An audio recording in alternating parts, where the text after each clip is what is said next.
yoga, meditation, all of that becoming such a global movement, such an integral part of our everyday human experience. All of those things are still spiritual, but I feel like what I wanted to say is that there is so much more, and spiritual experience does not end there. Welcome to this channel. Welcome to Clothes and Consciousness, a YouTube space where we are discussing spirituality, numerology, astrology, books, movies, and so much more. So in this video, I wanted to look through some spiritual lessons, some spiritual concepts that I found while watching a DC Comics inspired series, Stargirl. So the first concept is to be specific what you wish for. Because the series is based on the DC comics, there are superheroes and supervillains, and they are different super instruments, magical tools. The stuff of the Supergirl and, the super suits and all of that. But one of the most powerful of the magical tools is considered to be Purple Pen. And it is connected with the genie Thunderbolt, that he makes wishes of the person who is in charge of this purple pen come true.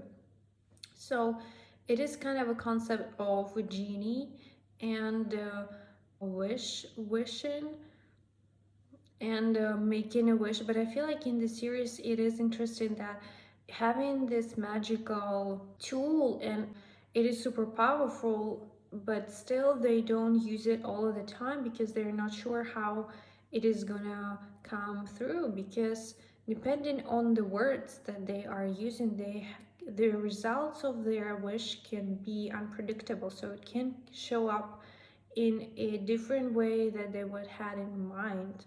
And as the series go along, two teams, Mike and Jakeem, they are in charge of the pen. And so before making a wish, they make a huge list of things. They work on the wording, on the word choice, and they get super specific what they wish for. And still they don't usually get the direct results. I feel like it is a reminder to be mindful of our thoughts, of our words, of our intentions, and all of the ideas that we are engaging in our everyday life. So what are we saying yes to? And as the series go along, ultimately Jakeem, he learns how to make a wish. So he discovers that for his wish to come true, he needs to kind of embody the wish, to resonate with the wish on the cellular level for it to come true, because we are creating our social reality in our everyday experience. Whether we are aware of it or not, we are still a co-creator of this collective and personal human experience. And with this idea, it is a reminder that if we are still creating our kind of universe, our life, we might just be conscious co-creator of our experience. So to create the experience that we would like to experience, and it comes from words, intentions, and ideas that we are engaging. What are we saying yes to in our everyday life? The second spiritual idea inspired by this series Stargirl is that we are not our parents. And this lesson is inspired by different generations, but particularly by the daughter of their Dragon King, Cindy. And so the premises of the series is that there are kind of two teams, those who are for the light and those who are for the darkness, the good guys and the bad guys. And the idea of the series that they all have kids. So there is a new generation, and they kind of figure out as they go which side they would like to be and who they are. And the series reflects that first kids of the villains, they also are villains because they didn't know anything else. They didn't feel a lot of love. Also, there is an aspect that we are living with different people. So because the surrounding knows that they are kids of the villains, it is what people expect kind of from them, to be a villain, to act a certain way. And which makes it even harder maybe to break out of this assumption, this loop of expected actions and way of behavior. And our brains, they love make patterns. So with every decision that we make, our neural pathways of this decision, they form a stronger bond of a certain pattern of action. Whenever we are faced with a similar choice based on those neural pathways, this is what kind of our body, our mind is wired to do, to act from the past behavior. This is the idea of a habit. But still, even kind of despite this expectations being put out from the outside by our environment, we are still the one who make choices for us, and our past does not necessarily mean our present. The daughter of their dragon king, she does her shadow work and she goes through this transformation. So this spirituality is a reminder, is an invitation to make decisions from the present moment, not from the past, and to remember that we are the one who makes our decisions. So we are not our parents. No matter their projections of their outside world, we are still the one who decides who we are and how we would like to act in this world. The third idea is to befriend your shadow. So in this series, there is an actual person, an actual representation of the shadow. Shade, he has his powers from their shadow world, and he goes through an interesting hero journey from the villain to the neutral figure to the friend and to the mentor. So ultimately, the shade, he becomes the mentor, and I feel like it is such a powerful message that our shadow is here to uplift us. Our shadow aspect are those aspects of ourselves that we don't necessarily love. And it doesn't even have to be their negative qualities, it can be positive or neutral. It covers all of the aspects that we are not addressing, that we just don't love, that we don't accept. We have been taught to be fearful of our shadow side, not to address it and to push it aside. So there has been placed a programming of fear over our shadow. But whenever we look at the aspects of ourselves that we don't love and we integrate them, they are here to uplift us. So by doing shadow work, we are able to reemerge as a new person and to connect with life on a deeper level. So we are able to feel more joy, more lightness in our everyday experience. And with this story of Shade becoming a mentor, I feel like the message is that shadow aspects are here to uplift us and to empower us to be our best self. With the shadow work also, the detail is that he is from the past, so sometimes we have to address the aspects that are not as necessary ours, but those aspects that are coming from the previous generations and our ancestral. So kind of to go through ancestral healing and ancestral cleanse to clear the collective shadow aspects. It can be as easy as we would want it to be, but I feel like the importance is just to keep moving with it and to remember that ultimately it is here to teach us something. So the more we are able to look and address our shadow aspects, the more we are able to open ourselves up to deeper into more light experience of human reality.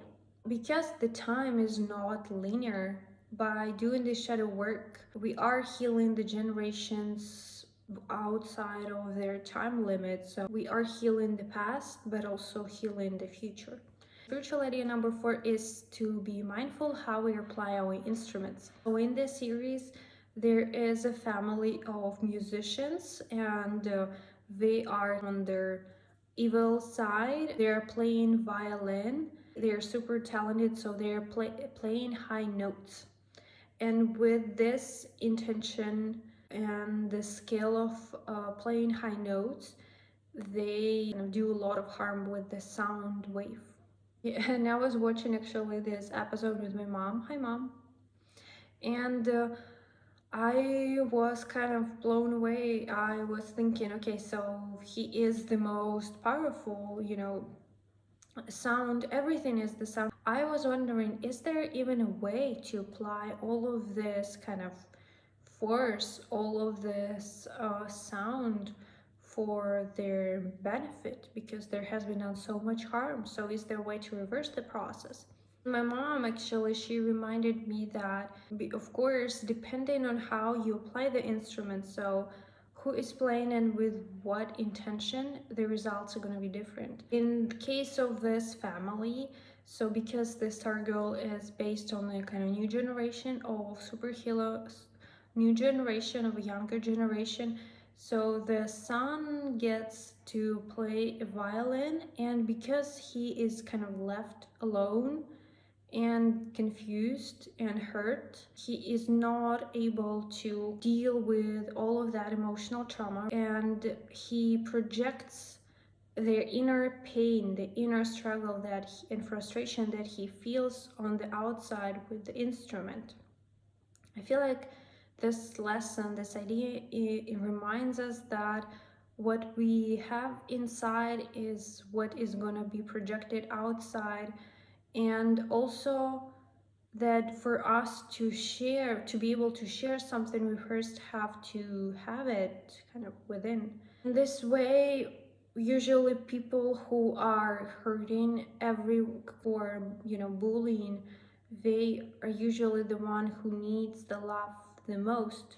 So to kind of have a positive, in order to have an uplifting a way of applying their instrument, we would first have to address our inner conflicts. And I feel like it reminds us what is our instrument ultimately, what can be our instruments. It is everything, our bodies, our social platforms, our voices, our being, kind of, in the Gandhi words, be the change that you want to be. So be the philosophy that you are speaking. And also, do our decisions, does our application comes from the place of love or fear? Because this is what is inside is what is going to be projected. The idea number 5 is to believe in yourself. As cliche as it sounds, I feel like it is still one of the most important lessons. In this series, it is a story based on the main hero of Stargirl. Is that in the series there is like a super magical staff, the cosmic staff, and first it belonged to the Starman, but now because Starman is gone, Stargirl is kind of the next generation who works with the staff. And at first she thinks that Starman is her father, and this is why the staff works for her. But ultimately she goes through this kind of test. She reemerges with an understanding that the staff works for her because of who she is and not because of who her father is. Also in the season 3, kind of without giving away spoilers, someone shows up and he wants to take the staff because it's cosmic power, and he cannot just take it and apply it because uh, for it to work for this person, he had to make Stargirl to believe that the staff works for him. So it is about what you believe to be true. And your self-worth, does it comes from realizing your power within or from the external sources? What you believe is what is going to happen. In this way, in the series, magical objects, they work because heroes in the series believe they work. Without the belief of them working, they are still an object. They wait for the right person to wake up and to realize, to come to this realization of magic being possible. and I feel like it is one of the most important and essential way of kind of spiritual journeys to believe in yourself and to reborn in this realization of personal power to define our social, our human experience and our direction of lives. So those have been 5 spiritual lessons inspired by the series Stargirl. I hope you enjoy, and I hope you feel inspired to see spirituality in our everyday experience, whatever we are doing, kind of to expand our understanding of what is spiritual.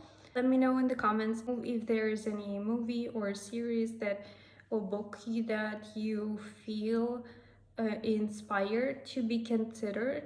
Hope you have a great day. Hope you are safe and thriving. And until we meet again, bye.